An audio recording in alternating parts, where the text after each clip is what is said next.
यांचं फक्त जे दोन्ही पक्ष आहेत हे स्वतःचे वर्चस्व गाजवण्याच्या तयारीत आहेत. यांना कोणालाही नगरपालिका आपल्या अंबरनाथ शहराच्या कुठल्याही विषयाशी काय घेणं देणं नाहीये. मी मोठा का तू मोठा, म्हणजे आमचं नुकसान तू केलं तुझं नुकसान आम्ही करणार, हीच त्यांची सर्वांची भूमिका आहे. यांना शहराची कोणत्याही गोष्टीची फिकीर नाही किंवा कोणती चिंता नाही. आता पावसाळ्याचे दिवस आलेत, त्यांना ना नाले सफाई करायची ना कुठल्या आरोग्याच्या विषयावरती घ्यायची.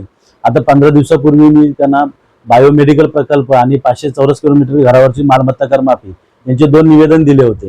तर नियमानुसार 10 दिवस पहिले त्यांना विशेष अजेंड्यावर येण्यासाठी पत्रक द्यावं लागतं. तर मी तर त्यासाठीच 15 दिवसापूर्वी दिलं होतं, तरी सुद्धा त्यांनी हा विषय घेतलेला नाहीये अजेंड्यावरती. याच्यावरून आपल्याला काय होतंय, यांना अंबरनाथची चिंता नाहीये. यांना एकच पडलंय का आम्ही मोठे का तुम्ही मोठे, आम्हाला टेंडर पाहिजे का तुम्हाला टेंडर पाहिजे, आम्हाला भेटणार नाही तर आम्ही तुम्ही आमचं नुकसान करता आम्ही तुमचं करणार. अंबरनाथच्या जनतेच्या विकासापेक्षा किंवा आरोग्याच्या विषयापेक्षा यांना स्वतःचं अस्तित्व वर्चस्व या गोष्टीशी प्रश्न पडलेला आहे. स्पष्ट भूमिका आहे. जर 15 दिवसामध्ये जर नालेसफाई किंवा आणखी काय आरोग्य विषयक जर काय गोष्टी घडल्या नाहीत तर शिवसेना उद्धव बाळासाहेब ठाकरे पक्षातर्फे मी नगरपालिकेवरती आंदोलन घेतल्याशिवाय राहणार नाही. कारण आम्हाला कुठल्याही यांच्या राजकारणात पडायचं नाही. अंबरनाथची सेवा करणं हीच आमची भूमिका आहे.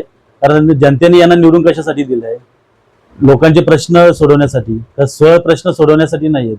आताची परिस्थिती जर तुम्ही पाहिली असेल, ह्या ज्या 3 सभा होता खूप झाल्या, तर त्यांच्या याच्यामध्ये ज्या काही गोष्टी घडत आहेत त्याच्यामध्ये जर तुम्ही विचार केला तर ते फक्त आमचे स्वतः नागरिकांच्या प्रश्नापेक्षा त्यांचे स्वतःचे प्रश्न कसे मानले जातील आणि तुमच्यापेक्षा आम्ही कसे वरिष्ठ आहोत ना, आमचं कसं वर्चस्व आहे, आम्ही तुम्हाला हे बोलतात आम्हाला दाबण्याचा प्रयत्न, ते बोलतात आम्हाला दाबण्याचा. अरे सरकार तुमचं आहे, केंद्रात तुमचं, राज्यात तुमचं आहे, नगरपालिकेत तुमचं आहे. तुम्ही तो विषय किती सोयी सुविधा उपलब्ध करून दिल्या पाहिजेत. तर ज्या अनुषंगाने आपल्या अंबरनाथ शहराने ठीक आहे, आता ज्या प्रकारे त्यांना बहुमत सिद्ध करून दिलंय तर महायुती सरकारचं दिलंय, तर त्याप्रमाणे ज्या अंबरनाथला सुख सुविधा उपलब्ध व्हायला पाहिजे होत्या तर कोणत्याही दिसत नाहीयेत. मग लोकांनी जनतेने यांना कशासाठी निवडून दिलेत, यांचे वादविवाद आणि यांच्या ठिणगी पाहायला तर यांचं वर्चस्व पाहिला. यांचं वर्चस्व आम्ही ऑलरेडी पाहतच होतो ना. आतापर्यंत जे काही गोष्ट घडत चालल्यात या 6 महिने वर्षभरात 2022ला महायुती सरकार आलं, म्हणजे शिवसेना फुटल्यापासून जो काय प्रकार घडत चाललाय तो वर्चस्वाचीच गादी चालू आहे. ते आम्ही पाहतच आलो होतो, त्यात काय नवल काय होतं. पण नगरपालिकेत गेल्यानंतर तुम्ही जनतेची प्रश्न मार्गी लावा, हे सोडून ते दुसरेच प्रश्न सोडवत राहिलेत.